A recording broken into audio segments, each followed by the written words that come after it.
guys, welcome to my Katokad Vlog channel. Ang oras na ito ay oras ng paggagawa ng ina naman ng isang video. Ayan, isang video na naman ang aking gagawin sa oras na to. At syempre, nandito tayo guys sa may, sa may tulay na naman ng Ruhas at ng Tatalon, dito mismo sa may Hunters guys. So ayun, pakikita ko sa inyo mga katokad, at siyempre makikipag-usap din ako sa inyo about sa aking sarili at sa mga nakikita ko guys dito sa lugar na to. So ayun guys, isang mapagpalang hapon mga minamahal kong tagapanood. Mayroon huli? Hito! Sayang yan, pang-ulam na yan.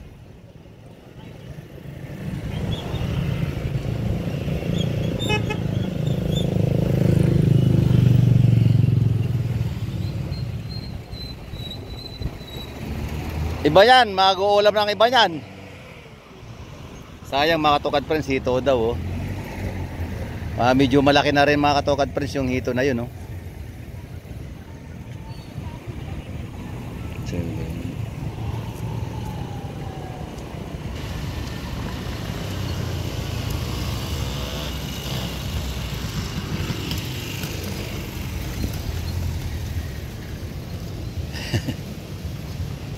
Malaki na rin? O sayang yun Laki na rin. Ayun. Oo nga, nakita ko nga. May mga bibili rin yan. Hindi naman tayo kanina bata dyan, nalunod. Ay, ganun? Di rin na agapan. Ngayon ng araw na to? Ngayon lang. Ay, grabe. Yun yung maganda. Ay, naliligo sila? Liligo. Wala na kakita. Nako, Diyos ko po. Grabe, kaya nakakatakot talaga na yung mga anak hindi na pabantayan na Mga ilang taon na? Nasaan po? Ala, bata pa talaga. Hindi pa naman niya. Bata, punggok lang. Hindi pa naman yata marunong maglangoy. Nako. Grabe. Malalim na rin to, di ba? Nahukay na to.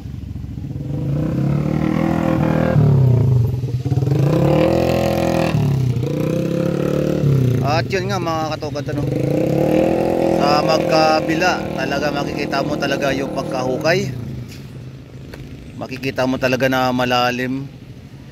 Pero nung nakaraang buwan ng may bagyo ni Karina, talagang umapaw pa rin talaga dito guys. Tapos sabi nung mama ngayong araw na to, at ang araw lang na to, Lunes, kanina umaga daw, may nalunod na bata doon, 10 taon. Ay grabe. Grabe talaga. Kung totoo man yun mga katokad, sana pag-ingatan yung mga bata na lalo pat may malapit na mga ilog na katulad nito, yung mga bahay nila at may mga anak na ganun. Kasi mahirap talaga mga katokad friends na mawalan ng anak kung totoo man yun. Pero talagang makita mo yung lalaki seryoso sa sinabi niya, kaya guys na merong nalunod. Malalim na yan kasi nung nakaraang buwan na talagang hinukay yan guys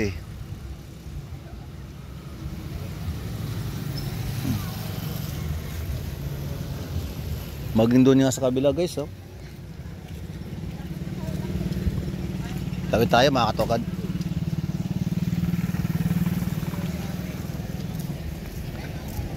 At malapit na rin mga katokad friends na paano kaya ang proseso nito mga katokad na ginawa nila. Ayan. So yung hinukay dito, tinambak doon sa may gilid at nilagyan guys ng mga bakal sa gilid. Parang sa madaling salita, lalagyan nila guys ng semento yan, yung pader na yan. Ayan. Pero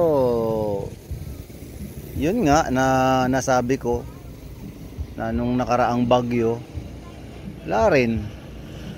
Kapag talagang malakas ang buhos ng ulan talaga, aapaw at aapaw din guys. Lalo sa ganito oh.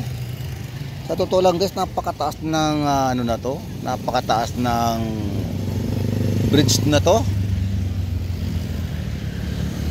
Malalim to, mataas. Pero kung susumahin mo mga katokad, ano, umaapaw dito sa lugar na to. Ayan, umaapaw dito sa ano na to, sa bridge na to. Kasi doon lang sa baba napakalalim na ng tubig guys, kaya kalahin mo ba naman na ganong kalalim na tubig ang umaabot dito.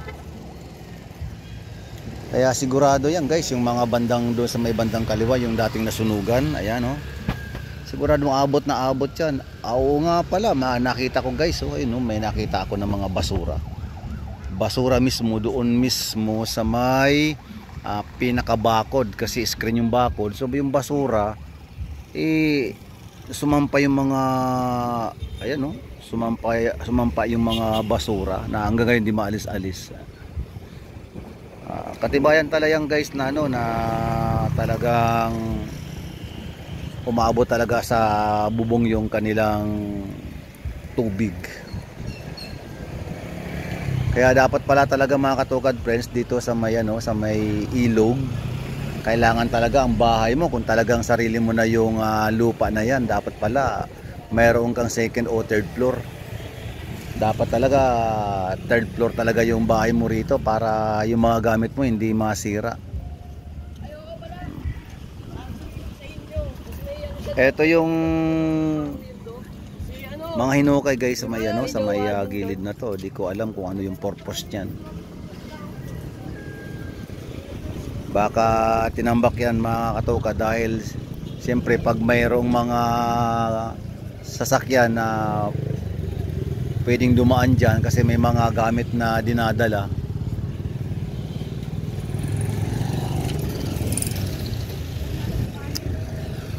ala, wala yung aking ano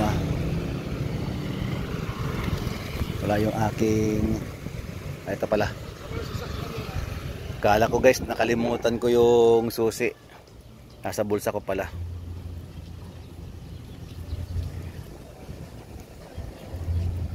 Pag ganitong oras guys, ayan o, sunset na siya. Sunset na, palubog na yung araw guys. Napakasarap dito magmuni-muni kaya pag ganitong oras. Ang oras natin guys, ano na lang, 25 minutes to 6 o'clock ng hapon. Kaya ako nandito guys kasi ano, nag-aantay ako sa aking misis na lalabas ng alas 6. So pag tumambay tayo doon sa kanyang trabaho, nakakaboring naman doon.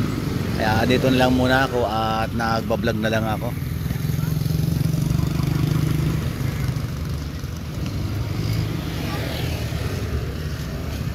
Akalain mo ba naman mga katoka din no, na sa ano, sa lugar na to na binabaha din. Galing na rin kasi ako dati sa isang lugar na binabaha din sa Montalban. Pumunta ako ng Maynila dahil gusto ko rin na di makaranas ng baha kapag umuulan, pero bumaba din para dito. Pero yung sa amin talaga guys, sa totoo lang, hindi naman kami nabot kasi may mga ilang di pa yung layo bago makarating sa amin. Pero yung lugar na yon, balita ko nga, dahil sa pinakamataas na ng lugar yon, ilang ano na lang sabi ko nga ilang di pa na lang malapit nang umabot sa ano, malapit nang umabot sa ano, sa lugar namin dahil nga sa taas ng tubig. Kaya mas maganda talaga sa lugar na to kapag ano, pag tag-init, pag ano, kapag hindi tag-ulan talaga. Ayun ang panahon na mapakikinabangan yung lugar na to. Katulad nga nung may nakikita ko guys na may nagtatapo ng ano, ng lupa na hinuhukay yata doon sa kabila. Tinapatapon dito sa may ilog. So ayan. So kawalang disiplina talaga guys. Bagay, na talagang masasabi natin na pag ilog talaga natatapunan talaga ng mga basura kasi kapag ang ilog talaga pag may mga baha maano rin talaga yung mga basura. Kaya yung nakita ko kanina guys na nagtatapon ng ng hinukay na lupa at doon na lang itinatapon sa may gilid. So dagdag na naman ng dagdag na naman ang problema sa tulay. Kaya kunting disiplina lang sana sa mga lahat ng mga taga rito. So ayan guys, ang oras natin time check tayo nasa 20 minutes na lang tayo guys para mag alas 6 na ng hapon. Sayang nung guys, naalala ko dun sa lugar na yun, sayang, mayroon daw malaking hito.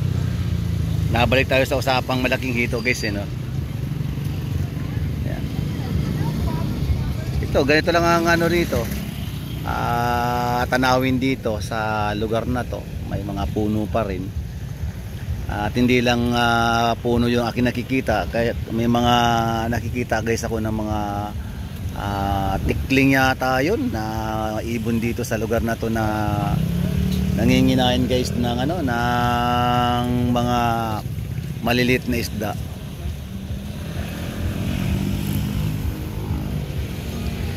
Nung nandito ako guys, nung bata pa ako, itong lugar na to, napakalinis nito. Lalo yung nasa baba, doon sa may Doña Josefa, napakalinis ng lugar na yon. Pero ngayon guys, makikita ninyo na sobra talaga ang dumi. Sobrang dumi na talaga dito. So wala ka na talagang masasabi na may kunting linis pang makikita dahil nga siyempre marami ng mga nagsipagtayuan na mga malalaking mga gusali dito. Siyempre saan ba naman paaagos yung mga dumi? Siyempre dito sa ilog. May mga nakikita ako na na lumulutang ng mga isda guys. Marahil mga yan, mga janitor fish. Mga janitor fish may nakikita ako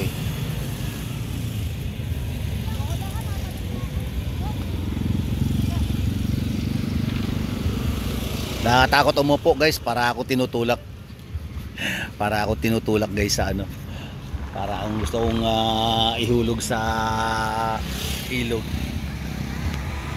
So dito na lang muna ako mga katokan friends sa motor kasi mas safe pa ako dito. Delikado.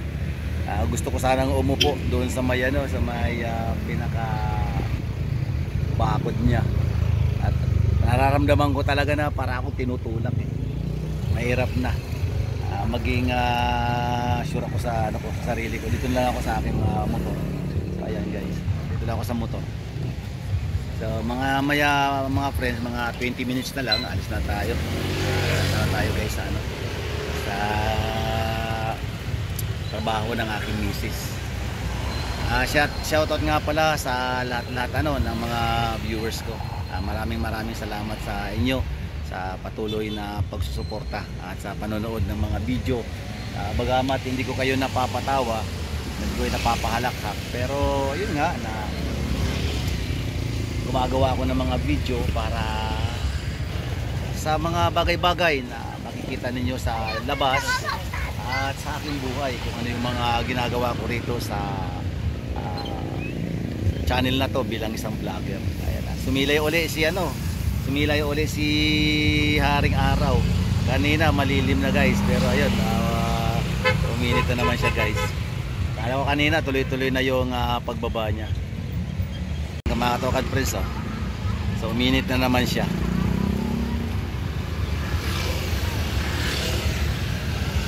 Kahit ganitong oras guys, grabe, maaga alas 6 na, ang init pa rin ng araw kapag tinamaan ka pa rin yan.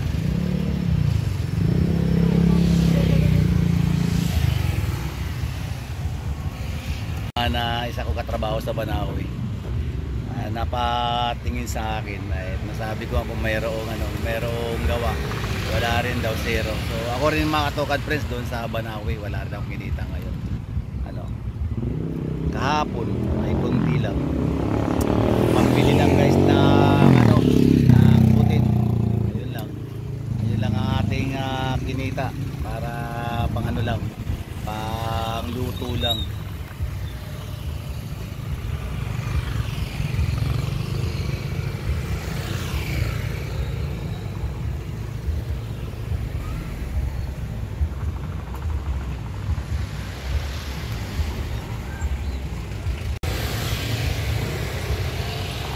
Sa ganitong sitwasyon guys, pag ako nag-iisa, pag gusto kong magmuni-muni, sa mga ganitong lugar kaya ako pumupunta para makapag-isip.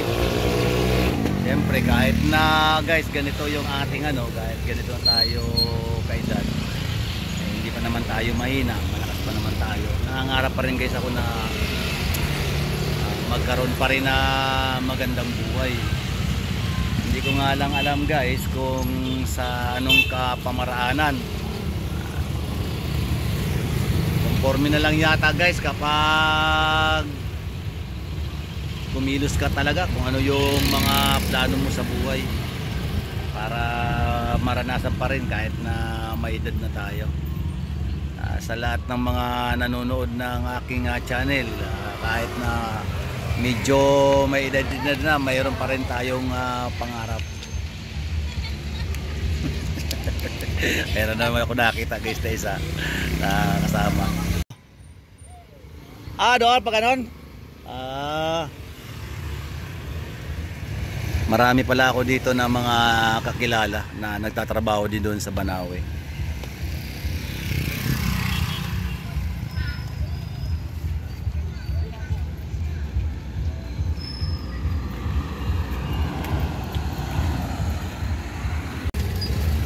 Mayroon lang akong isang kunting pahaging lang sa mga sa mga viewers sa mga nanonood ng aking vlog o napadako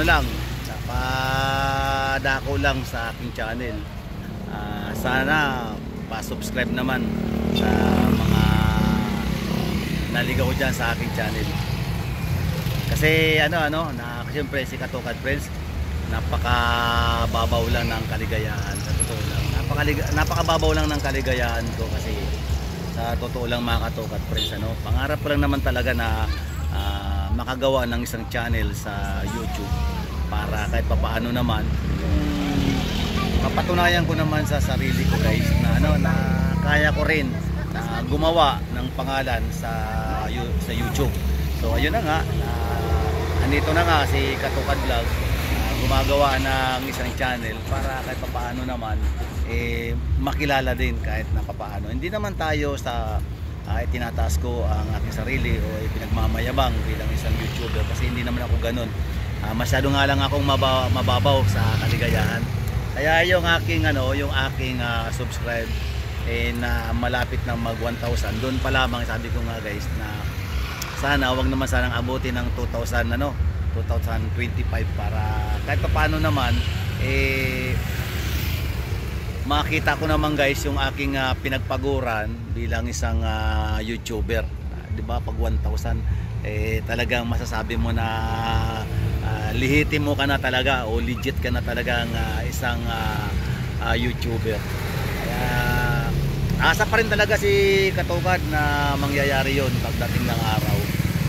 Siyempre mayroon ako kasi sa alam nyo kasi mga Katokad, mayroon kasi ako na pinangakuan na isang binatilyo na kung makakapag 1,000 subscriber ako, mayroon akong pakakainin sa may inasal. So yun, bali kinasasabikan din ng bata na yon guys na umabot ako ng 1,000, although na ang ating subscribe ay hanggang sa 500 lang ay pwede na. Pero yun nga, yung gusto ko naman sana ay maabot naman ako sa ganong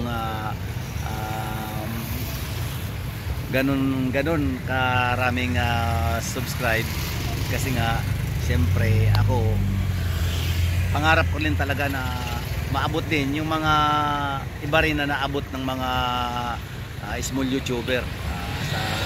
Kaya ayun, patuloy pa rin ako guys na ano na nagsusumikap, gumagawa ng mga YouTube, gumagawa ng mga video. Tapos pinapaalam sa bawat isa na mga nanonood na mayroong isang katulad ko na patuloy pa rin na nangangarap na sa kabila ng aking edad ay tuloy pa rin yung pag-asa.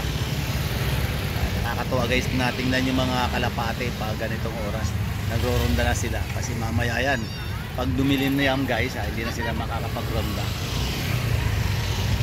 Check time ulit tayo guys. Ang oras natin ay nasa nasa 10 minutes remain to 6 o'clock ng hapon.